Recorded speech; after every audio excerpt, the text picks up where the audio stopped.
അപ്പോൾ നമ്മൾ പഞ്ചാബിൽ അമൃത്സറിലാണ്. അപ്പോൾ കഴിഞ്ഞ ബുധനാഴ്ചയാണ് നമ്മൾ അവിടെ നിന്ന് പോകുന്നത്. ഇന്ന് ബുധനാഴ്ചയായി. അപ്പോൾ ഒരു ആഴ്ചയായി നമ്മളിപ്പോൾ പഞ്ചാബിലെത്തിയിട്ട്.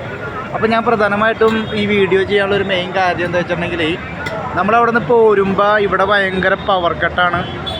10 മണിക്കൂർ പവർ കട്ടാണ്, 6 മണിക്കൂർ പവർ കട്ടാണെന്നൊക്കെയാണ് അവിടുത്തെ ഒരു ഇൻഫർമേഷൻ. അവിടെ ന്യൂസിലൊക്കെ ഉണ്ടായത് ഇൻഫർമേഷനാണ്. പക്ഷേ സംഭവം എന്താ വെച്ചിട്ടുണ്ടെങ്കിൽ ഇവിടെ പവർ കട്ട് എന്ന് പറഞ്ഞ സാധനം ഇല്ല കേട്ടോ, അല്ലേ? കറണ്ട് പോയിട്ട് അപ്പം തന്നെ വരും. കറണ്ട് പോയാൽ ചിലപ്പോൾ ഒരു 2 മിനിറ്റ് 3 മിനിറ്റ് അതിൽ കൂടുതലൊന്നും എടുക്കാറില്ല, അപ്പം തന്നെ കറണ്ട് വരാറുണ്ട്. പിന്നെ കഴിഞ്ഞ ദിവസം ഇവിടെ ഭയങ്കര മഴ ഉണ്ടായിരുന്നു. ആ മഴയുടെ സമയത്ത് ഈ പറഞ്ഞ പോലെ കറണ്ട് പോയിട്ട് മഴ കഴിഞ്ഞപ്പോഴാണ് വന്നത്. അപ്പോൾ ഇപ്പം എനിക്ക് അവിടുത്തെ കേരളത്തിൽ എങ്ങനെയാണ് ന്യൂസ് എന്ന് എനിക്കറിയാൻ പാടില്ല.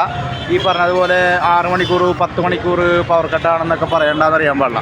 പക്ഷേ പഞ്ചാബിൽ അമൃത്സറിൽ ഞാൻ വന്നിട്ട് ഇപ്പോൾ ഒരാഴ്ചയായി. ഇവിടെ പവർ കട്ട് എന്ന് പറഞ്ഞ സാധനം അനുഭവിച്ചിട്ടില്ല എന്നുള്ളതാണ് സത്യം. ഒരു ഭയങ്കര വൈബ്രൻറ്റ് സിറ്റിയാണ് കേട്ടോ. ഇപ്പോൾ ഞങ്ങൾ രാത്രി ഒരു ജ്യൂസ് കുടിക്കാൻ വേണ്ടി വന്നതാണ്. ഇവിടെ ജ്യൂസൊക്കെ ഇഷ്ടംപോലെ കിട്ടും. മിക്സഡ് ജ്യൂസ്, അതുപോലെ തന്നെ സാധാ ജ്യൂസ് ഒക്കെ വെറും 25-30 രൂപയുള്ളൂ.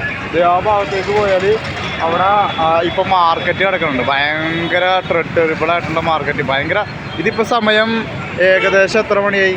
9:30 മണിയായി. 9:30 മണിയായിട്ടും അമൃത്സറിൽ ആക്റ്റീവാണ്, ഭയങ്കര ആക്റ്റീവാണ് ഇവിടെ. പിന്നെ ഡേ ടൈം കുറച്ചും കൂടി ദൈർഘ്യം കൂടുതലാണ്. ഏകദേശം 5:30 മണിയാകുമ്പോഴേക്ക് നേരം വെളുക്കുകയും പിന്നീട് ഒരു ഏകദേശം ഒരു 7:30-8:30 മണിയാവും ഇവിടെയൊക്കെ.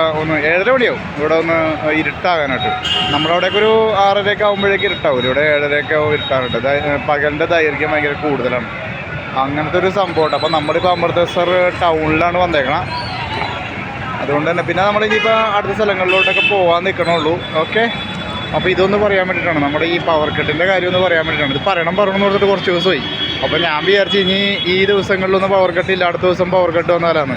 അപ്പോൾ ഞാനിതൊന്ന് ചെക്ക് ചെയ്യാൻ വേണ്ടിയിട്ട് ഒരു 6 ദിവസം കൊടുത്തു. കഴിഞ്ഞ ബുധനാഴ്ച വന്നു. ഈ ബുധനാഴ്ചയാണ് ഞാൻ നിങ്ങളോട് പറയുന്നത് ഇവിടെ പവർ കട്ടൊന്നുമില്ല.